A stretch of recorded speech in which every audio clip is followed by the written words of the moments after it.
하나님께서 우리 구원받은 신자들에게 하나님과의 관계를 누릴 수 있는 몇 가지 방편을 허락하셨습니다. 그 중에 하나가 우리가 지금 하나님을 예배하고 있는 것, 그런 다음에 성경 읽는 것, 마지막으로 하나님께 기도하는 것 등 은혜의 방편으로 예배, 말씀 듣기, 말씀 읽기, 기도하는 것, 이렇게 얘기를 할 수가 있습니다.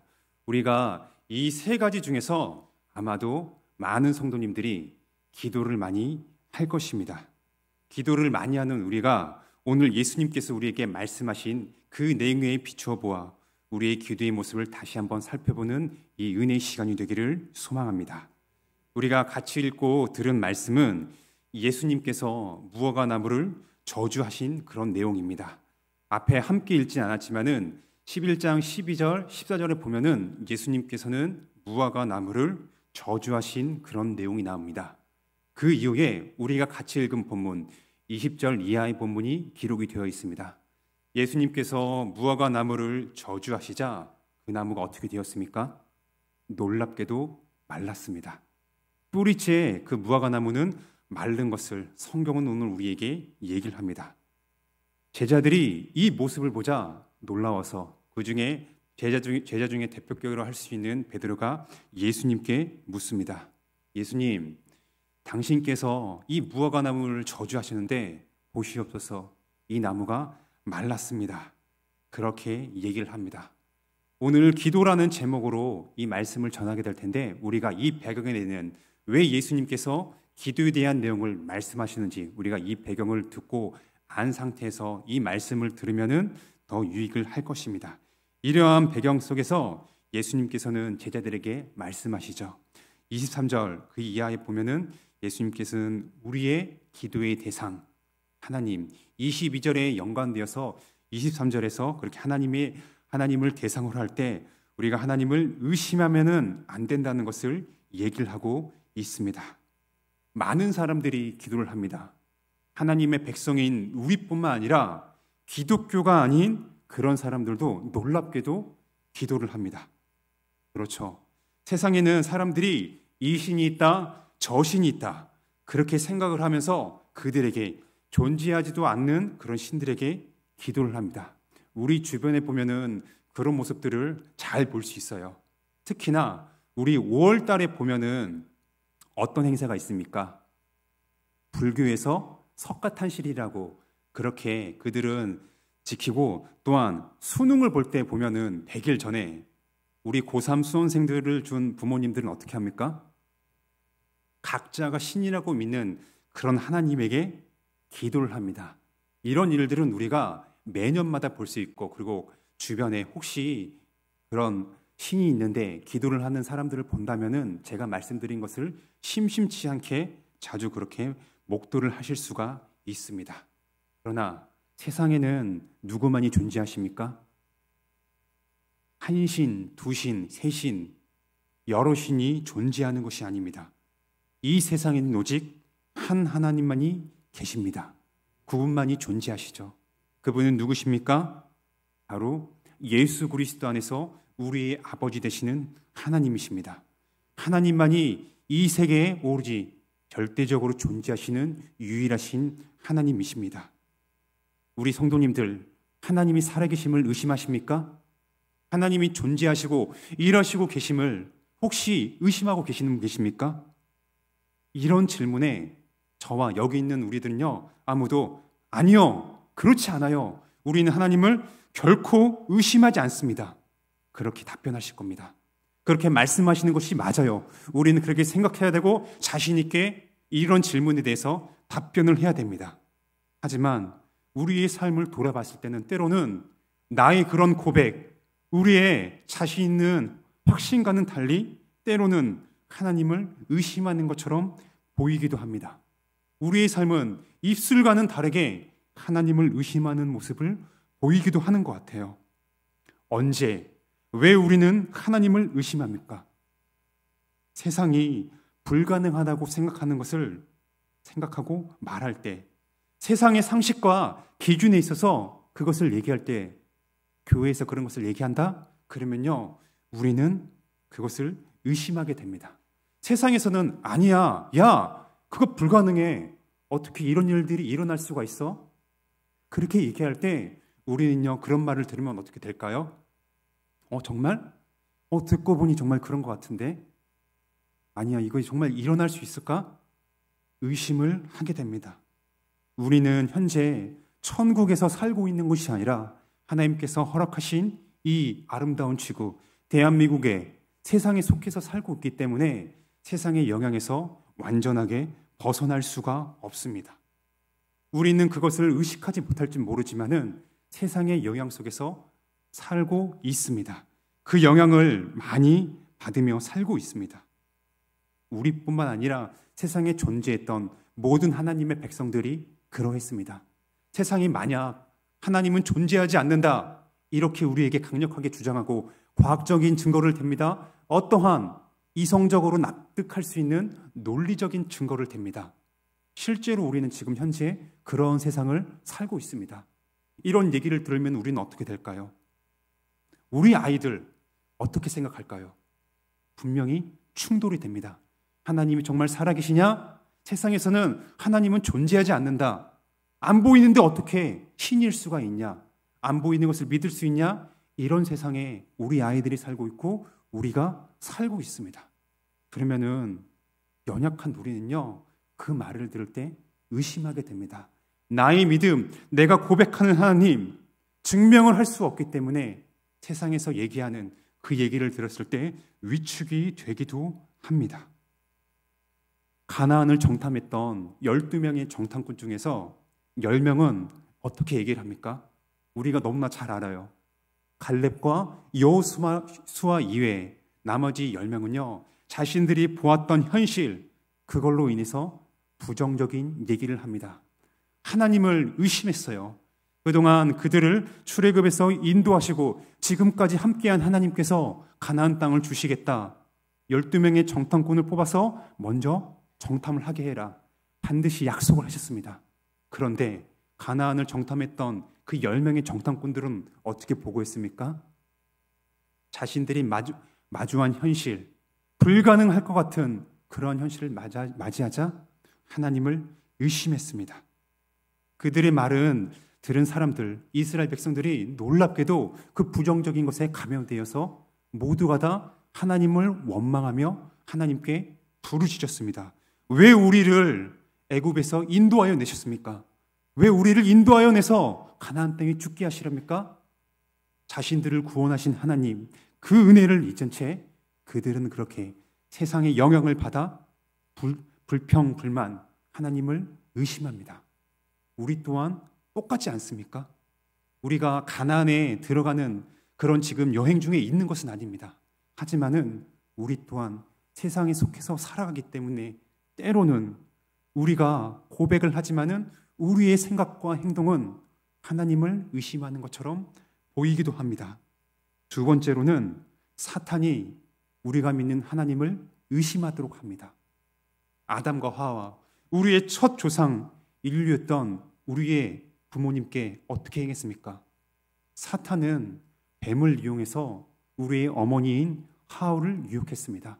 야, 정말 하나님이 선악과를 먹지 말라는 게 너희를 위해서야? 아니야. 하나님은 두려워하고 있어. 너희가 선악과를 먹으면 너희 사람이 하나님 같이 될까 봐 하나님은 그것을 두려워하기 때문에 너희에게 그렇게 금지 명령을 내리신 거야. 사탄은요, 우리의 첫 조상에게 그렇게 하나님의 말씀을 왜곡함으로 말미암아 유혹을 했습니다. 그런데 그 사탄은 여전히 활동을 합니다. 구원받은 하나님의 백성인 우리에게 하나님을 의심하도록 우리에게 계속 얘기를 합니다. 하나님의 말씀을 갖고 이해하고 있는 우리에게 아버지의 그 말씀을 왜곡되게 이해하게 한다든지 여러 가지 어려운 환경에 처해 있게 함으로써 신실하신 하나님, 우리와 지금도 함께 하신 하나님을 의심하도록 만듭니다. 우리 모두가 다 혹시 이러한 경험을 해보신 적은 없습니까? 또한 마지막으로 내 환경이 어려워질 때 우리는요, 누굴 원망합니까? 하나님께 감사합니다 고백했다가도 내가 지금 당장 죽을 것 같은 어려움에 처해 있으면은 놀랍게도 여기 서 있는 저부터가 하나님을 의심하며 원망합니다. 하나님, 저 사랑하신다면서요. 저 구원하시며 함께 하신다면서요. 그런데 왜 제가 이런 어려움을 당하죠? 저 이런 어려움 만나기 싫어요. 그렇게 하면서 하나님께 불평을 냈습니다. 하나님을 의심합니다. 이러한 모습 우리에게 있지 않습니까? 우리의 이런 모습이 우리만 있었던 것이 아닙니다. 믿음이 좋았던 욥도 어떠했습니까? 하나님 보시기에 의롭고 정직하고 세상에 그와 같은 자가 없다고 하나님께서 친히 말씀하실 정도로 욥은요, 상대적으로 우리보다 더 의로운 사람이었습니다. 그러나 그 욥조차 어려움을 당하게 되자 누구를 원망했습니까? 하나님을 원망했습니다. 나는 잘못이 없어. 그런데 왜 하나님께서 나에게 이런 어려움을 주시는 거지 하고 어려움을 토로했습니다. 우리가 이렇게 세상이 불가능하다고 생각하고 말하는 것, 세상에 속해 있기 때문에 사탄이 우리가 믿는 하나님을 의심하도록 유혹하기 때문에 우리의 환경이 어려질 때 우리는요, 육신을 가졌기 때문에 더욱더 하나님을 의심하게 되고 때로는 하나님을 원망하기도 합니다. 그러나 이 모든 것들은, 이 모든 내용은요, 순전히 나의 관점으로만 보았기 때문에 그렇게 하나님께 불평불만을 하고 하나님을 의심하는 것입니다. 좁은 나의 시야로만 내가 벌어지고 내가 겪고 있는 이 모든 것을 바라보기 때문에 우리의 시야보다 더 넓으신 모든 것을 바라보시는 하나님의 관점에서 바라보지 못하기 때문에 그 모든 계획을 우리는 바라보지 못하고 내가 현재 겪고 있고 나의 작은 눈으로만 바라보기 때문에 하나님을 원망하며 하나님을 의심하는 우리입니다. 하나님과 우리는요, 완전히 다른 존재입니다. 우리가 비록 하나님의 형상이지만은 우리는 피조물입니다. 반면에 하나님은 거룩하신 창조주입니다. 창조주 하나님께서 자신의 능력에 있는 말씀으로 우리가 사는 이 세상, 두 발을 딛고 있는 이 지구, 아름다운 세계를 만드셨습니다. 그분께서 만드셨는데 무엇이 불가능할까요? 논리적으로도 이것은 틀리지가 않습니다. 아무것도 없던 이 세상에 자신의 능력으로 이 세계를 만드신 하나님, 불가능한 게 있을까요? 있을 수가 없습니다. 다만 우리는 나의 어려움, 나의 시야로만 바라보기 때문에 하나님을 의심을 하게 됩니다. 우리의 주님의 말씀은 단순히 긍정의 말을 해라, 긍정적인 생각을 해라, 이 말씀이 아닙니다. 예수님은요, 우리에게 이 말씀하시면서 하나님을 기억하라고 말씀하십니다. 우리의 기도를 들으시는 분이 어떤 분이신지를 기억하며 하나님께 기도하라는 말씀입니다. 하나님은 전능하신 분이십니다. 모든 것을 하실 수 있습니다. 지금도 우리의 환경을 다스리시며 하나님의 역사를 쓰고 나가는 중이십니다. 현재 진행형이죠. 우리는 우리 하나님의 자녀들을 향한 하나님의 능력과 선하심에 대해서 확신을 가져야 됩니다. 어떻게 우리가 이것에 대한 확신을 가질 수 있을까요? 우리는요, 말씀을 듣는 것뿐만 아니라 이 들은 말씀에 대해서 우리는 자주 묵상을 해야 됩니다. 우리의 기억력, 사람의 기억력은 영원하지가 않습니다. 나이가 점점 들수록 방금 들은 말이라 할지라도 한 시간이 지나면은 잃어버리는 우리입니다. 우리 육신은 그렇게 쇠약해져 갑니다. 하지만 그러할 때 우리가 하나님의 말씀을 듣고 기억하며 묵상한다면은 하나님께서 과거에 나에게 행하셨던 일, 지금도 우리에게 은혜를 베푸신 일을 생각하실 때 우리는 나의 어떠한 환경으로 인해서 하나님을 의심하는 것이 아니라 지금도 전능하신 하나님, 나와 함께 하시는 하나님에 대한 확신을 가지며 나아갈 수가 있습니다. 두 번째로 24절에서 우리 예수님께서는 기도의 내용에 대해서 말씀하고 계십니다. 어떻게 말씀하십니까? 무엇이든지 기도하고 구하는 것은 받은 줄로 믿으라. 그리하면 너희에게 그대로 되리라. 이 말씀 진리입니다. 그러나 우리가 이 말씀을 우리가 이해할 때 유의해야 될 점이 있어요. 무엇이든지 기도하고 구하는 것 어떻습니까? 우리 인간, 우리가 하나님께 기도하고 구하는 것, 과거부터 지금까지 하나님께 정말 구했을 때 하나님의 뜻에 완벽하게 합치가 되었습니까? 아마도 아닌 경우도 있을 겁니다. 그래서 우리가 하나님께 기도를 올려드리는 그 내용에 있어서 우리는 첫 번째로 내 욕심을 위해서 구하면은 안 됩니다. 우리는 이것을 우리의 경험적으로도 잘 알고 있습니다.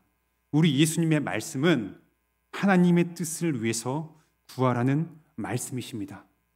주기도문에서도 우리에게 그렇게 말씀하시잖아요. 너희는 먼저 그의 나라와 그의 의를 구하라. 하나님의 자녀인 우리가 하나님께 기도함에 있어서 그 기도의 내용은 나의 욕심을 누리기 위해서 하나님을 도깨비 방망이처럼 사용하는 것이 아니라 나를 구원하신 하나님, 우리의 창조주이신 하나님, 하나님의 뜻이 이 땅에서도 지금 이루어지길 원합니다. 이 간구와 소원을 가지고 우리는 그러한 내용에 합치하게 하나님께 기도를 해야 되는 것입니다. 하나님의 뜻에 합당한 것은 죄가 아닌 것이어야 합니다. 죄는 하나님께서 너무나도 끔찍하게 싫어하시는 겁니다. 하나님은 죄를 지우실 수 없을 뿐만 아니라 죄를 미워하시죠. 만약에 죄를 구하는 기도를 하나님께 드린다면 하나님께서 그 기도를 응답해 주실까요? 결코 아니십니다. 하나님께서는 그런 기도를 응답을 해 주실 수가 없으신 분이십니다. 하나님의 뜻에 합당한 또 다른 내용은 하나님께서 영광을 받으셔야 됩니다. 다른 말로는 주님의 교회가 세워지는 방향으로 우리는 그렇게 하나님께 간구를 해야 됩니다. 하나님의 뜻, 우리가 잘 알다시피 성경에 기록되어 있습니다. 그 뜻대로 우리는 구하면 돼요. 동시에 우리가 신앙생활하면서 어려운 문제들을 만나게 됩니다. 예를 들면은 우리가 식사를 합니다. 식사를 할 때 오른손으로 먹는 게 하나님의 뜻일까요? 아니면은 왼손으로 먹는 게 하나님의 뜻일까요? 예를 든 겁니다. 종종 우리는 하나님의 뜻을 구하면서 판단하기 어려운 일들을 만나게 됩니다. 우리가 이런 하나님의 뜻, 생각함에 있어서 어떤 방향으로 나가야 되냐? 바울이 고린도 전서에서 우리에게 잘 얘기해 주고 있습니다. 돼지고기를 먹는 것, 문제가 있을까요? 없을까요? 구원받은 우리에게 있어서 돼지고기를 먹는 것, 나쁜 행동입니까? 아니면은 하나님께서 기뻐하시는 행동입니까? 우리 돼지고기 많이 좋아합니다. 그렇기 때문에 나쁜 행동 그게 아니라 우리는 돼지고기 먹을 수 있습니다. 왜냐하면은 하나님께서는 돼지고기를 먹는 것, 먹지 않는 것, 그 자체로 우리를 판단하시거나 죄가 아니기 때문입니다. 사도 바울이 고린도 교회에 이 문제에 대해서 썼는데 어떻게 왜 쓰게 됐냐? 우리가 구약 성경을 보면은 특히 레위기에서 하나님께서는 구원받은 하나님의 백성들에게 너희는 돼지를 먹으면 안 된다 이렇게 말씀하십니다. 그렇기 때문에 유대인들은 돼지고기를 먹지 않습니다. 그러나 예수님께서 이 땅에 오심으로 구원 사역을 다 이루셨습니다. 그렇기 때문에 그러한 의식법, 정결법은 이제 더 이상 우리가 지키지 않아도 됩니다. 우리 여기 있는 우리 중에 누가 하나님을 만나러 올 때 여기 교회당 앞에서 몸을 씻고 깨끗한 옷을 입고 그렇게 하고 예배당에 들어오신 분이 계십니까? 없습니다. 그것처럼 우리 주님이 오심으로 말미암아 그런 음식법이 다 폐지가 되었습니다. 사도 바울도 그래서 돼지고기를 먹을 수가 있어요. 유대인이긴 하지만은 우리 주님께서 이루신 그 일 때문에 돼지고기를 먹는 거 전혀 문제가 되지 않습니다. 하지만 사도 바울은요, 고린도 교회에게 나는 돼지고기를 안 먹을 거야? 그렇게 씁니다. 왜 그렇게 썼냐면 바로 자신이 돼지고기를 먹음으로 말미암아 하나님의 영광이 가려질까 봐. 주님의 몸된 교회가 더 세워져야 되는데 바울 자신이 돼지고기를 먹음으로 그 고기를 먹는 모습을 보고 성도들이 실족하게 될까 봐 바울은 교회의 덕을 세우기 위해서 하나님께 영광을 올려드리기 위해서 자신은 내가 돼지를 먹으므로 말미암아 교회가 무너지게 됐냐? 하나님께서 영광을 받지 않으신다. 그러면 나는 영원토록 고기를 먹지 않겠다. 그렇게 얘기합니다. 오늘 우리도 똑같습니다. 하나님의 뜻을 구하고 찾는 우리에게 있어서 성경에 기록된 그 뜻 위에 우리가 실생활에 있어서 여러 가지 해결하기 어려울 것 같은 그런 일들을 우리는 종종 만나게 됩니다. 제가 예를 든 것처럼 밥을 먹을 때 오른손으로 먹는 게 하나님의 뜻입니까? 왼손으로 먹는 게 하나님의 뜻입니까? 했을 때 둘 다 범죄하는 것은 아닙니다. 다만 우리가 이러한 문제들을 만날 때 하나님의 뜻이 무엇이냐? 바로 하나님께 영광이 되냐, 되지 않느냐, 이것을 생각을 해야 됩니다. 다른 말로는 주님의 몸된 교회가 세워지냐 아니면 무너지게 되냐, 우리의 모든 말과 행실에 있어서 우리가 이것을 기준으로 생각하고 행동을 한다면 우리는 하나님의 뜻대로 강구하는 것입니다. 하나님께서 기뻐하시는 그 내용대로 우리는 기도를 하게 되는 것입니다. 우리가 하나님께 기도할 때 성령께 그렇게 구합시다. 성령 하나님, 우리의 연약함을 잘 아십니다. 때로는 우리가 너무나 육신을 가진 연약한 존재이기 때문에 하나님의 영광보다는 나의 욕심을 구할 때가 있었습니다.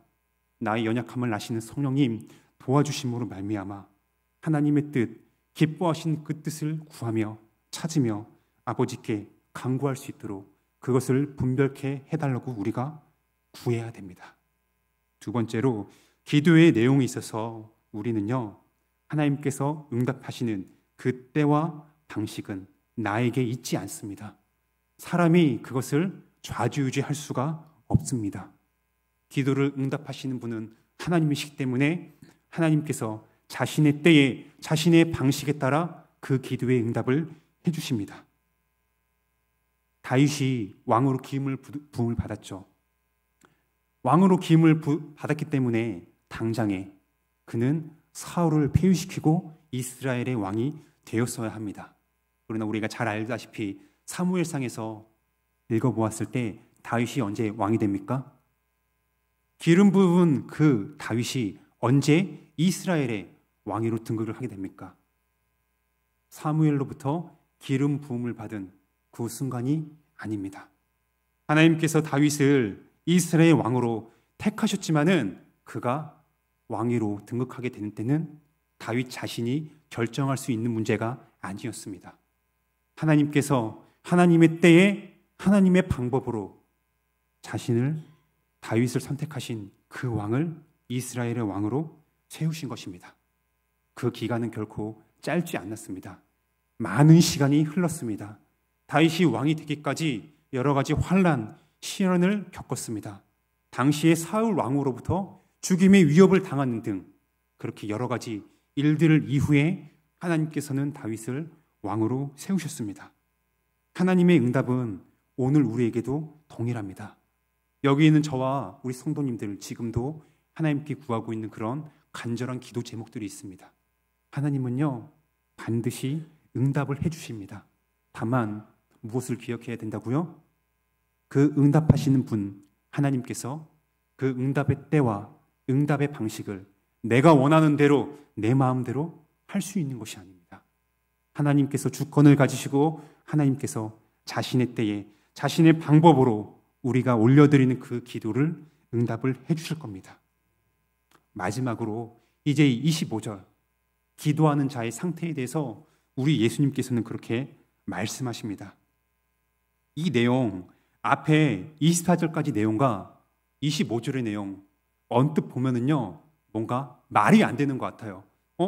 주님께서 기도를 말씀하시면서 야 얘들아 하나님을 믿어라, 믿음에 대해서 말씀하신 건 맞는데 왜 갑자기 우리 주님은 용서에 대해서 말씀을 하실까? 뭔가 말이 안 맞는 것처럼 보입니다. 서로 관련이 없는 것 같아요. 그러나 이 말씀을 하신 분이 누구십니까? 사람이 아니십니다. 우리 주, 예수님이십니다. 주님께서 이 말씀을 하시는 건요, 이유가 있습니다. 우리가 기도하는 행위는 하나님께 은혜를 구하는 행위입니다. 우리가 하나님께 은혜를 구하고자 한다면은 그 이전에 우리 또한 상대방을 용서를 해야 된다는 말입니다. 하나님께 기도는 긍휼을 구하는 것이기 때문에 만약에 우리가 다른 이에게 긍휼을 베풀지 않는다면 어떻게 될까요? 하나님은요, 우리를 너무나 잘 아십니다. 하나님께서는 우리에게 은혜를 베푸지 않으실 겁니다. 마태복음 18장에서 우리가 익히 잘 알고 있는 내용, 예수님께서는 용서할 줄 모르는 종의 비유를 말씀하셨습니다. 10,000달란트 빚진 종과 100데나리온 빚진 종, 그 두 비유를 하시면서 예수님께서는 우리에게 무엇을 말씀하시고자 하십니까? 너희가 사람을 용서하지 아니하면, 내 옆에 있는 형제자매를 용서하지 아니하면은 하늘에 계신 천부께서도 너희를 용서하지 않으신다라고 그렇게 마태복음에서 우리에게 말씀을 하십니다. 우리가 하나님께 긍휼을 얻고자 합니까? 은혜를 구하며 나아가고자 합니까? 그러면요, 우리는 먼저 하나님 앞에 간구하기 전에 나의 상태, 내가 상대방과의 관계에 있어서 혹시나 내가 지금 옆에 있는 형제 자매들을 미워하고 있지는 않은지, 그것을 우리는 먼저 돌아봐야 됩니다. 상대방을 긍휼히 여기면서 어떻게 우리가 하나님께, 모든 것을 아시는 하나님께 우리의 죄를 사해달라고, 우리의 기도를 들어달라고 간구를 할 수가 있겠습니까? 예수님께서는 우리에게 기도함에 있어서 이러한 상태로 하나님께 나아가야 됨을 우리에게 25절에서 말씀하고 계십니다. 뿐만 아니라 죄가 있으면은 죄는 하나님과 우리의 사이를 가로막습니다. 이사야가 이것에 대해서 말씀을 잘하고 있어요. 이사야 59장 2절에 보면은 이사야는 하나님의 백성들에게 이렇게 얘기를 합니다. 죄가 너희와 하나님 사이를 가로막는다. 그렇게 얘기를 합니다. 구원받은 하나님의 백성 이스라엘뿐만 아니라 그 말씀은 우리에게도 동일합니다. 예수님을 믿으면은 반드시 천국을 갑니다. 그 구원은요, 결코 취소되지 않아요. 그러나 우리가 구원받은 우리가 하나님께 죄를 지를 지으면 이 죄가 하나님과 우리의 사이를 가로막습니다. 하나님과의 관계를 풍성하게 누리지 못하게 합니다. 마치 우리 인간관계 같아요. 우리가 가족과 잘 지내다가, 우리 교회 안에서 잘 지내다가 어떠한 일로 인해서 다툼이 생겼습니다. 싸우게 됐어요. 그러면은 불편하게 됩니다. 그 관계가 전처럼 잘 지내지 못하고 어색한 관계, 불편한 관계를 누리게 됩니다. 우리의 죄로 인해서 우리 인간관계에서도 그것을 느끼고 경험하게 됩니다. 영적인 면에서도 똑같습니다. 우리가 죄가 있다고 하면은 내 형제를 용서하지 못한 채로 하나님께 기도한다고 하면은 그 기도는 하나님과 우리 사이를 가로막기 때문에 하나님께 온전히 상달되지 못합니다. 죄가 우리와 아버지와의 관계를 그렇게 풍성하게 누리지 못하게 합니다. 혹시 우리 여기 성도님들께서 예배 시간에 은혜를 못 받는다, 또는 말씀을 들을 때, 기도할 때 기도가 막히거나 그런 적이 있으십니까? 그 원인에 대해서 우리는요, 다양하게 살펴볼 수는 있습니다. 다만 그 중에 하나는 우리에게 내가 하나님께 범죄한 것이 있는지 없는지를 우리는 정직하게 돌아봐야 됩니다. 죄가 있으면요, 구원받은 우리라 할지라도 하나님과의 관계를 가로막기 때문에 기도할 때 너무나 힘이 들게 됩니다. 기도가 안 나옵니다. 자꾸 다른 생각을 하게 돼요. 하나님께 온전히 집중을 하지 못하게 됩니다. 예배 시간도 마찬가지입니다. 하나님의 말씀을 들으려고 하는데 그 말씀이 들리지 않기도 합니다. 다른 것을 생각할 게 아니라 내가 혹시나 하나님께 죄를 지은 게 있지 않나? 그것을요, 우리는요, 정직하게 돌아보며 하나님께 죄 용서를 구해야 됩니다. 우리는 타인을 용서함으로 말미암아 다시금 하나님께 나와 하나님께 긍휼을 구할 수가 있습니다. 이제 말씀을 마무리하도록 하겠습니다. 오늘 본문을 통해서 예수님께서는 기도하는 우리에게 기도의 대상이 누구신지, 어떠한 내용으로 우리가 기도를 해야 되는지, 기도하는 우리가 어떠한 상태로 하나님께 기도를 해야 되는지를 말씀하셨습니다. 기도 생활, 우리가 천국 갈 때까지 계속해서 해야 되는 너무나 중요한 것입니다. 이 기도를 통해서 하나님과의 관계를 더 풍성하게 누릴 뿐만 아니라 눈이 보이지 않지만은 하나님이 정말로 살아계셔서 나의 기도를 들으심을 경험할 수 있는 그런 은혜의 복된 시간입니다. 예수님께서 우리에게 말씀하신 그대로 실천함으로 말미암아 다시금 살아계신 하나님을 경험하며 하나님께 감사와 찬송을 올려드리는 저와 우리 주 안에서 한 가족된 한광교회 식구들이 되기를 주님의 이름으로 축원합니다.